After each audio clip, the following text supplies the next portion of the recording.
Our story begins with Rain, a member of the Heroes Party, which is a group of people destined to defeat the Demon Lord. However, Rain is fired and kicked out of the Heroes Party for being too weak and useless. Because he can't fight, he constantly needs to be saved by other members of the party, and all he can really do with his Beast Tamer abilities is make animals carry gear or scout the surrounding areas. After being fired, Rain thinks back to his time spent with the Heroes Party and realizes that they've always hated and looked down on him. But now that he's not part of the Heroes Party anymore, he doesn't have to worry about defeating the Demon Lord. Instead, he can travel the world as an adventurer, completing quests along the way. With his new goal in mind, he heads to the Adventurers Guild, where he signs up to become an adventurer. But he's informed that he'll need to complete a trial quest before he's allowed to join. His trial consists of slaughtering goblins and gathering gems that are dropped when they perish. This quest proves to be rather easy, even for a weak beast tamer like Rain. Suddenly, Rain hears a scream coming from elsewhere within the forest. He rushes over, only to find a helpless woman being attacked by a giant demon tiger. Rain stabs the tiger in an attempt to save the girl, but his knife breaks and he's knocked back. Knowing that he has no way out, he urges the woman to run away and leave him behind.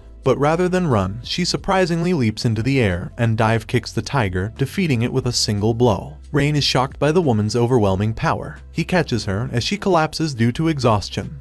But he hears her stomach growl and realizes that she's just hungry. He gives her some food, and she introduces herself as Conade. She is a cat spirit, a rare creature considered one of the ultimate species. These are species that are incredibly powerful. Cat spirits in particular can't use magic, but have enhanced combat abilities. Conade goes on to explain that cat spirits usually reside deep in the mountains, but she was bored and decided to go out and travel the world. Rain tells her about himself too, and explains how he was kicked out of the Heroes Party. Conade immediately gets angry on his behalf, because she knows that he's a good guy who deserves better. But Rain tells her that it's okay, and that getting kicked out was only fair because he truly was useless. But now that he understands his weaknesses, he can grow stronger. She decides that if he's not going to be mad about it, then she's not going to be mad about it either. But she tells him that he's not weak at all. In fact, she believes he's incredibly powerful. She goes on to explain how, when they first met, she had a strange feeling that Rain was actually a beast tamer powerful enough to tame her. Rain had never even considered the possibility of taming an ultimate species, as it's something considered near impossible.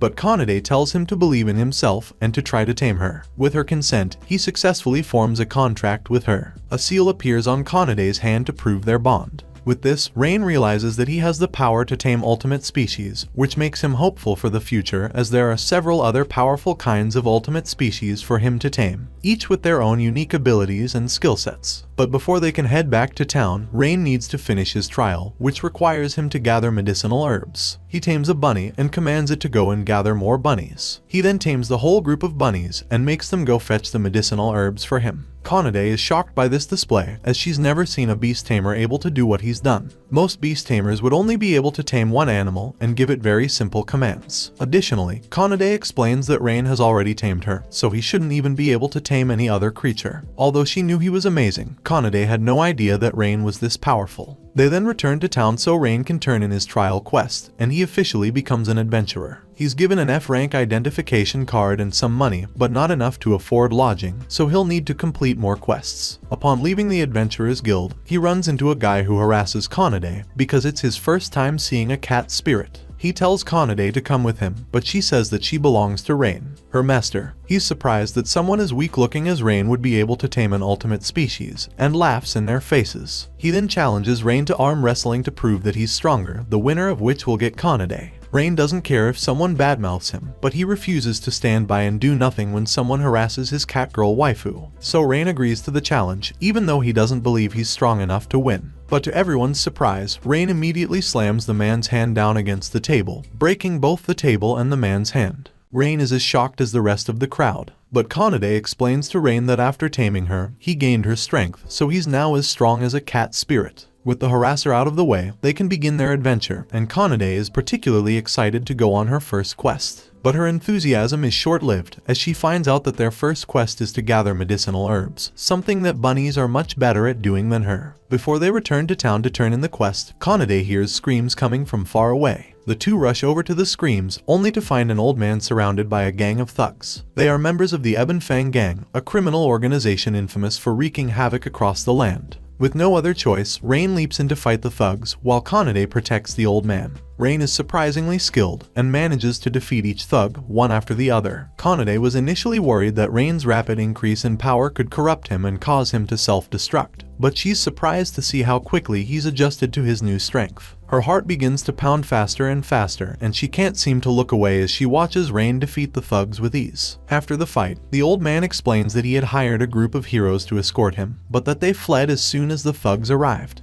The old man then urges Rain and Kanade to run away and forget about him, because the Ebon Fang gang will stop at nothing to kill the duo if they find out about them. Rain decides that the solution is simple. He just has to apprehend the remaining gang members before they get a chance to hurt anyone else. Once they arrive at the hideout, Rain reveals that he plans to tame bees and use them to sting the gang members, which will paralyze them for a few hours, while Kanade goes into town and alerts the police. Meanwhile, we see members of the heroes' party running away from something. It's revealed that they were the ones hired to escort the old man but bailed on him as soon as the thugs arrived. The two girls chastise the new beast tamer that they hired with for this mission, telling him that he's weak and useless and that he's an idiot for only taming one animal to scout out the area instead of 10 or 20. The beast tamer looks at them with complete confusion and explains that most beast tamers can only tame one beast, and that taming 10 or more is just impossible. Upon hearing this, the girls start to wonder if perhaps Rain was actually an exceptional beast tamer, but they refuse to believe that Rain could be anything more than trash, and instead choose to believe that the beast tamer they hired is simply lying to them. In order to maintain their reputation, they threaten the beast tamer and force him to take responsibility for them abandoning the old man.